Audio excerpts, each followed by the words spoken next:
Hello and welcome to the Space Above Us, Episode 140, Space Shuttle Flight 66, STS-66, Ascending with Atlantis. Last time, we wondered whether it was the same cat as we experienced deja vu at 28,000 kilometers per hour. STS-68 may have flown the same primary payloads on the same orbiter, and even with one of the same crew members as STS-59, but it yielded all new data thanks to some clever scientific techniques and some careful orbit management. Today's flight will also see a familiar primary payload collecting scientific data, but we'll also see some new tricks being tested with an eye on a rapidly approaching future. Rather than dawdle around on the ground, let's just jump right into things and learn what our payloads are once we hit orbit. But first, let's meet the crew. Commanding the mission was Don McMonagle. We first met McMonagle as the pilot on STS-39 and then again on STS-54, helping to deploy TDRS-F. With this, his third and final flight, he moves over to the seat on the left along with all the responsibility that comes with it. Joining McMonagle at the front of the flight deck is today's pilot, Kurt Brown, flying for the second time. We first met Brown a couple years back on STS-47, the Japanese-funded Space Lab mission. We're going to become good friends with Kurt since this is only his second of 6 flights. Mission Specialist 1 and today's payload commander was another familiar face, Ellen Ochoa. Ochoa's inclusion as payload commander makes a lot of sense, because in addition to her many skills, she flew as a mission specialist on STS-56, the previous Atlas mission. No word on if she'll be bringing her flute this time. This is Ochoa's second of 4 flights. First of our 3 rookies is Mission Specialist 2, Joe Tanner. Joseph Tanner was born in Illinois in 1950, and I guess he liked it there since he earned a bachelor's degree in mechanical engineering from the University of Illinois in 1973. Tanner then joined the Navy, flying an A-7E in Light Attack Squadron 94 on the aircraft carrier USS Coral Sea. He later moved on to serve as an advanced jet instructor pilot in Pensacola, Florida. Next, Tanner joined NASA Johnson, using the Shuttle training aircraft to teach the Shuttle pilot crews how to safely guide the orbiter to a gentle landing on the runway. He eventually worked his way up the chain to become the Deputy Chief of Johnson's Aircraft Operations Division, logging nearly 9,000 hours of flight time. He jumped from trainer to crew member when he was selected as an astronaut in 1992, and this is his first of 4 flights. Moving along to Mission Specialist 3, we find Jean-Francois Clervoy. As you may have guessed from his name, Clervoy is a French astronaut, so I'm just going to go ahead right now and warn any French speakers to guard your ears. Jean-Francois Clervoy was born on November 19, 1958 in Longeville-les-Metz in France, but grew up in Toulouse. He graduated from several institutions in France that I'm not even going to attempt to read before becoming a flight test engineer. In 1983, he joined the French Space Agency and worked on autopilot systems for several different spacecraft. In 1985, he was selected in the second group of French astronauts and actually began studying Russian and trained at Star City on Soyuz and Mir systems. Well, instead of flying to Mir, he was sent off to Houston to train as a mission specialist on the Space Shuttle, with this being his first of 3 flights. And while his final space flight will be in 1999, he'll stay in the space ecosystem, working on the European Automated Transfer Vehicle, among other things. And rounding out the crew, we have Mission Specialist 4, Scott Parazynski. Scott Parazynski was born on July 28, 1961 in Little Rock, Arkansas. Parazynski's early education was spread all over the world, thanks to his globe-trotting father, who was a Boeing engineer. Parazynski attended school in Dakar, Senegal, Beirut, Lebanon, Tehran, Iran, and Athens, Greece. After that, he moved on to Stanford, where he earned a bachelor's in biology, sticking around to earn his MD. After serving a medical internship at Brigham and Women's Hospital in Massachusetts, and then a residency in Denver, Colorado, he apparently decided to just add the entire world to his itinerary and applied to be an astronaut. He was selected as an astronaut in 1992, and this is his first of 5 flights. Also, since I've been reading a lot about high-altitude mountain climbing lately, I have to mention that while Carl Hennies was the first astronaut to attempt to climb Mount Everest, ultimately perishing in the attempt, Scott Parazynski is the first to successfully complete the journey. If you're thinking of following in Parazynski's footsteps, don't forget your extra mittens on the South Col. With STS-66, we see the return of a friend we've seen 12 times already, but who has been taking a little break backstage. Space Shuttle Atlantis. All of the orbiters would regularly enter periods of extended maintenance, giving engineers and technicians an opportunity to perform fixes and enhancements that simply couldn't fit into the regular schedule. During this downtime, Atlantis underwent upgrades that brought it in line with its sister ships, including the addition of a drag chute and improved nose steering for use during rollout, as well as plumbing for the extended duration orbiter, which would never actually get used on this vehicle. Several sources also note that the downtime was extended to accommodate changes for the upcoming series of shuttle Mir flights, but I've been unable to track down the exact nature of those changes, so I'll just have to leave it as a tantalizing mystery. I believe it was mostly related to modifications to the airlock to allow for docking. Regardless of what the changes were, OV-104 was back on the launch pad for the first time in more than 2 years, so welcome back, Atlantis.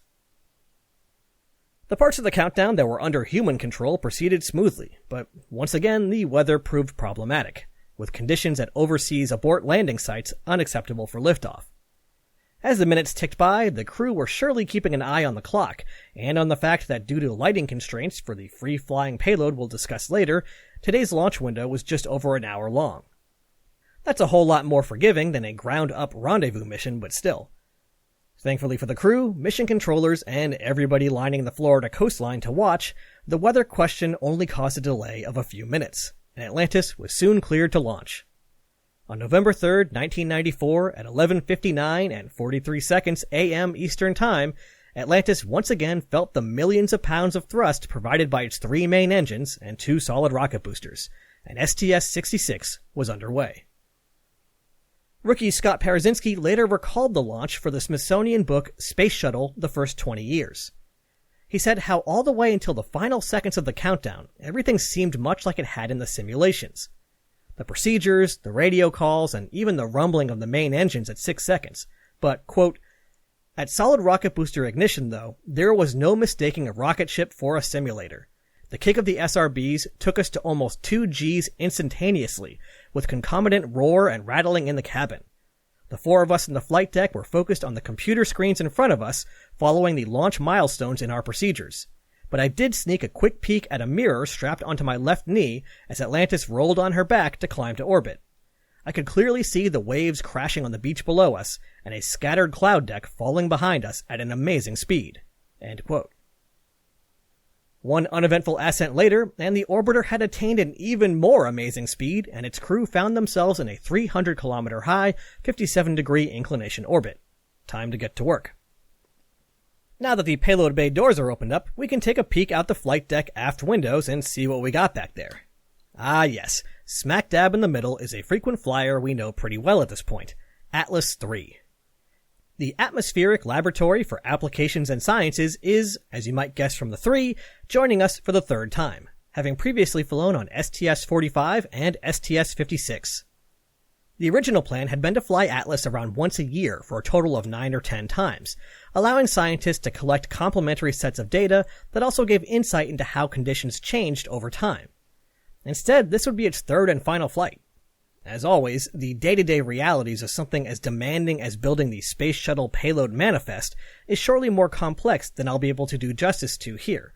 But a major contributor to the Atlas series ending early seems to be the upcoming Shuttle Mir flights. I'll save a more detailed discussion of this until after the Shuttle Mir program, when we have some more context, but the short version seems to be that with a limited number of orbiters and a limited budget leading to a limited number of flight opportunities, if you want to add a surprise series of flights to a Russian space station to the manifest, you're going to have to make some trade-offs.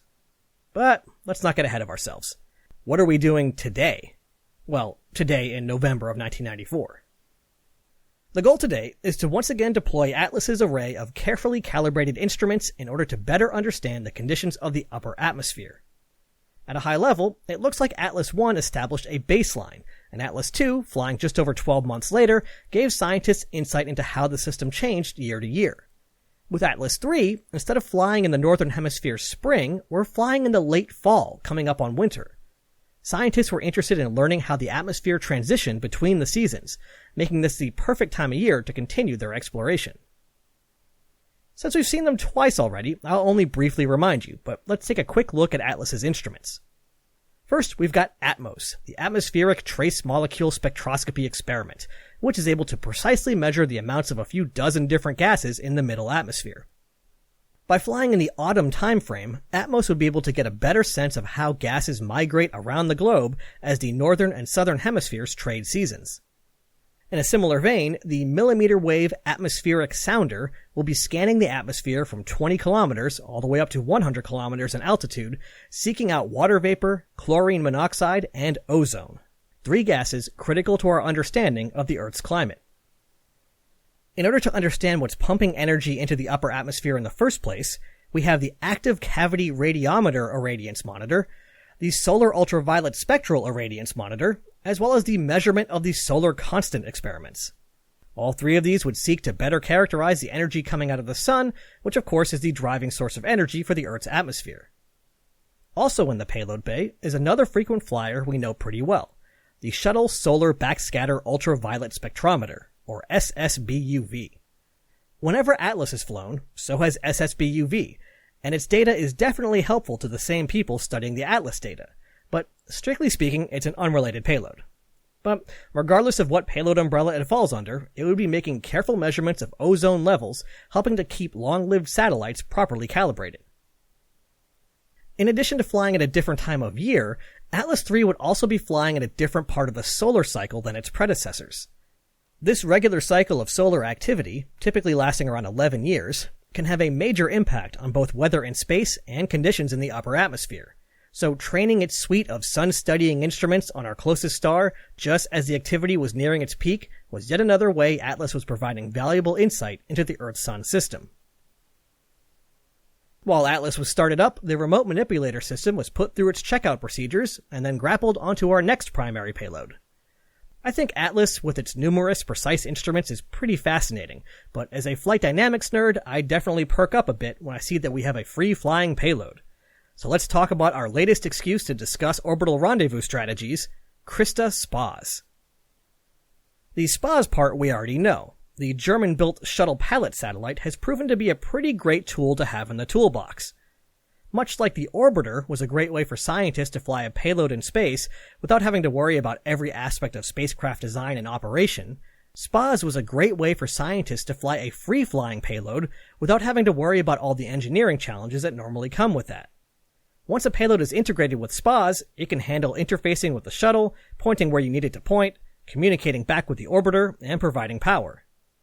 Flying on SPAS today were 2 payloads, the Cryogenic Infrared Spectrometers and Telescopes for the Atmosphere, or CRISTA, and the Middle Atmosphere High-Resolution Spectrograph Investigation, or Marsy.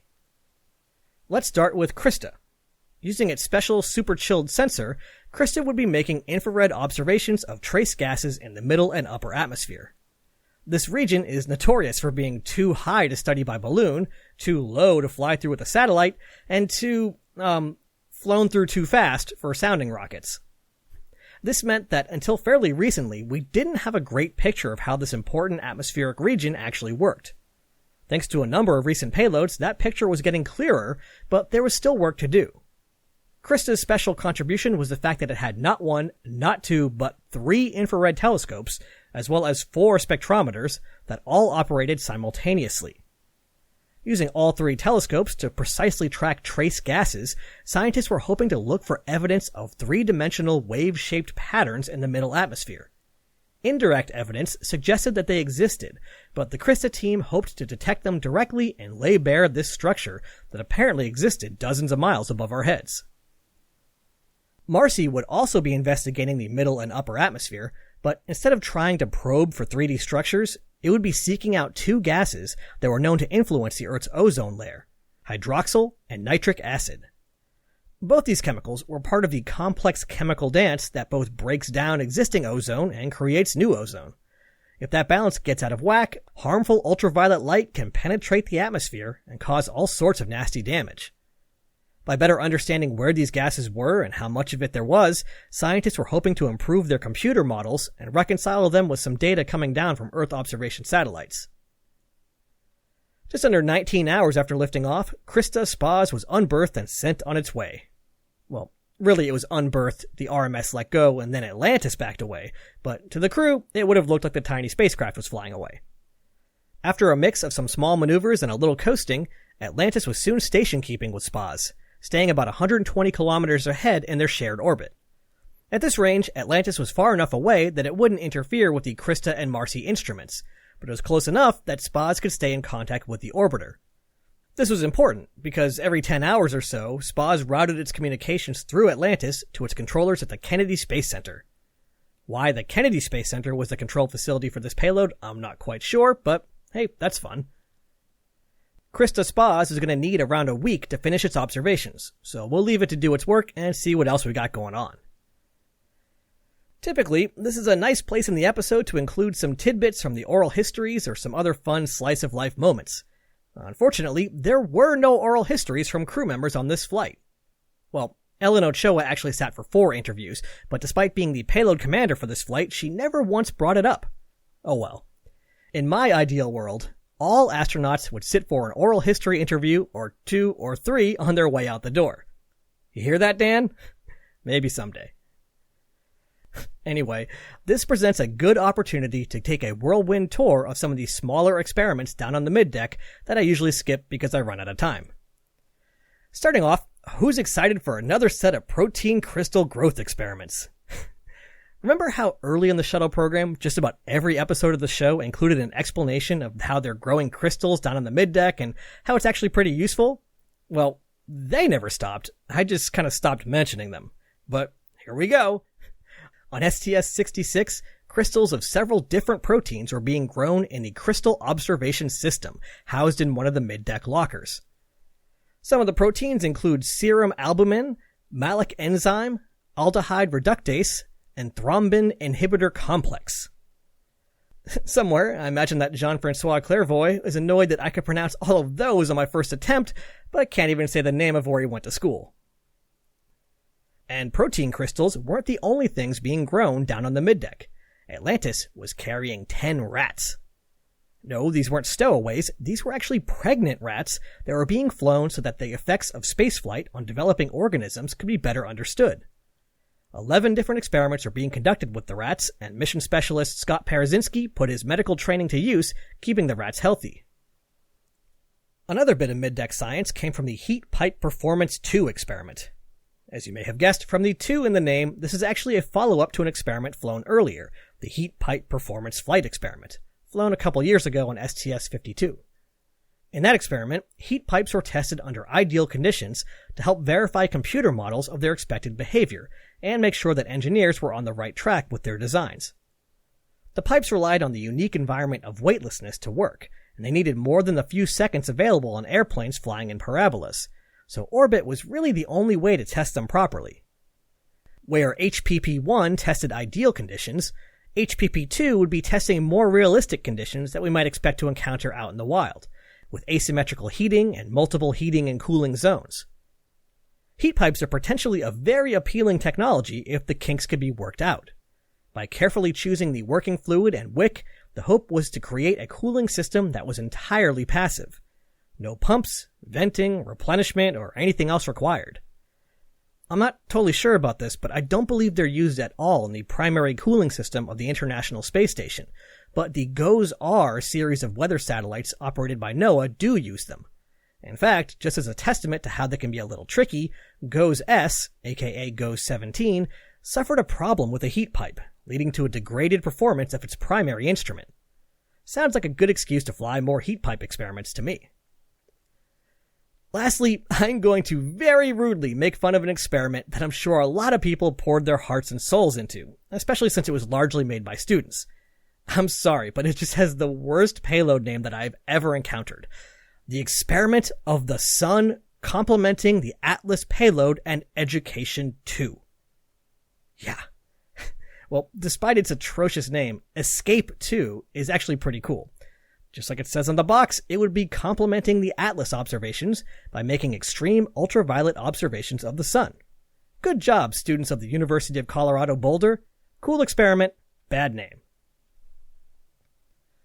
A week can pass in the blink of an eye, especially when you're just hearing about it and not trying to navigate the waste collection system in microgravity.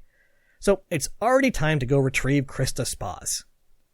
While Atlantis had positioned itself over 100 kilometers ahead of the free-flying spacecraft in order to avoid interfering with measurements taken by the Marsy instrument, now it would become the target of those observations. As Atlantis closed in, with a few puffs of its attitude control system, the orbiter entered the so-called Marsy Football. It was called that because if you put Spaz at the center of a graph, with the x-axis representing the position along the direction of travel, and the y-axis representing height above the Earth, Atlantis would trace out a football shape over the course of one full orbit. Done properly, this is actually a safe and pretty stable arrangement, and it gave the instruments on Marsy a chance to observe Atlantis. To what end, I'm not entirely sure, but the relative motion required to make it happen is pretty cool. And the interesting relative motion didn't stop there. As we're now well aware, we're coming up on missions that will see the orbiter actually approach and dock with the Russian space station Mir. Russia was a little nervous about the orbiter's big thrusters potentially blasting the station or even just contaminating the solar panels. With that in mind, a new rendezvous technique was being tried out, a plus R-bar approach. The R-bar is what flight dynamicists call the invisible line connecting a spacecraft with the center of the Earth, with R being short for radius. The other bars are the V-bar, which points along the spacecraft's velocity vector, hence the V, and assuming that we have a circular orbit, is perpendicular to the R-bar. And then there's the H-bar, which is perpendicular to both and sticks out to the left in the cross-track direction.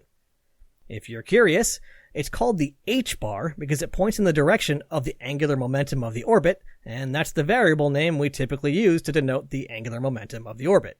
Why H? I don't know. I don't make the rules. Anyway, for this rendezvous, Atlantis would be approaching along the positive R-bar, which meant that it would be moving up from below. There are a few benefits to this approach. For one thing, during the final approach, the relative motion will give rise to a sort of natural braking effect. There's some nuance to calling that a braking effect, but it's too much to get into here. But this effect is great because, unlike some of the other approaches, it can be made to be passively safe. Thruster failure? No problem. Just chill out. You'll bob up to the target, wave hello, and then drop back down again. And that's great if the target is a slow-to-maneuver Russian space station that would prefer that an airplane-sized spacecraft doesn't go barreling through it. It also meant that Atlantis didn't need as much thrust to slow down and stop next to the target, allowing the orbiter to use the low Z mode of thruster firing. In this mode, thrusters in the nose and tail of the orbiter were fired forwards and backwards, mostly canceling out, but partially firing upwards. This is really inefficient, but it means that the thruster plumes won't point up at the rendezvous target. The reason that they haven't been doing this all along is that due to some complexities I'm not quite sure about, it was a little trickier, and was only enabled by some additional sensors, including that handheld LiDAR that we saw being tested a few missions back. Well, the new sensors, software, and technique all worked, leading to a flawless approach and capture of Spaz. The mission report notes that Krista returned 180 hours of data, and Marsy returned 200 hours, which is pretty cool. Except, hang on, Spaz was deployed at a mission elapsed time of 19 hours and 50 minutes, and grappled at a mission elapsed time of 8 days, 19 hours, and 6 minutes. That's 191 hours and 16 minutes. How do you fit 200 hours into that? Even if we go by the unbirth and rebirth time, it's only 194 hours and 44 minutes. I'm just going to have to add this one to my list of mission report mysteries. In any case, both instruments performed flawlessly, and their science teams were delighted. Also, by successfully executing the plus R-bar approach, future crews were free to use it at Mir, so it's good news all around. As is typical, Florida weather was uncooperative, with a tropical storm making things worse. So, rather than even trying for the Sunshine State, Atlantis was directed to Edwards Air Force Base for its first deorbit maneuver. And since the weather in the desert is a little more predictable than Florida, re-entry proceeded smoothly, with Atlantis touching down and deploying its fancy new drag chute. Total mission time was 10 days, 22 hours, 34 minutes, and 2 seconds. With this flight, we welcomed Atlantis back to operational status, once again enhanced our understanding of the neglected middle and upper atmosphere, and almost literally paved the way for the first Mir docking in the not-too-distant future. Not a bad way to round out 1994. But we're not quite ready to put 1994 in the rearview mirror yet. It's time to introduce Astronaut Class 15. The American astronauts were named on December 8, 1994, with 4 international mission specialists being named at later dates. Every one of these 23 men and women would fly in space at least once, with most flying twice or more, so we'll be getting to know every single one of them. For me at least, a lot of these names are starting to get pretty familiar. As usual, I'll start with the pilots, and also as usual, I'm not going to spend the effort right now to go track down the correct pronunciation of everybody's names here. I'll save that for their first flights. If I really mess one up, I would love to be corrected, so just shoot me an email at jp@thespaceabove.us. Alright, without further ado, in alphabetical order by last name, the pilots. Scott Altman, Jeffrey Ashby, Michael Bloomfield, Joe Edwards Jr., Dominic Gorey, Rick Husband, Stephen Lindsay, Pamela Melroy, Susan Still, Frederick Sturkow. And moving on to the American mission specialists, Michael Anderson, Kalpana Chawla, Robert Kerbeam Jr., Catherine Heyer, Janet Kavandi, Edward Liu, Carlos Noriega, James Riley, and Stephen Robinson. And finally, the international mission specialists. From France, we've got Jean-Luc Chrétien and Michel Tognini. From Japan, we've got Takao Doi. And lastly, from Canada, we've got Dave Williams. As a nod to their 2 French colleagues, Astronaut Class 15 dubbed themselves the Flying Escargot. At least they weren't the frog legs. And just to add to your space history trivia, the member of the Flying Escargot with the latest final flight is Steve Lindsay, who commanded Space Shuttle Discovery on its final flight, STS-133, which, according to my projections, we will cover in about 100 trillion years. Next time. We've been talking a lot about Mir lately. How about we just go on up there, take a look at the thing, and see for ourselves? Ad Astra. Catch you on the next pass.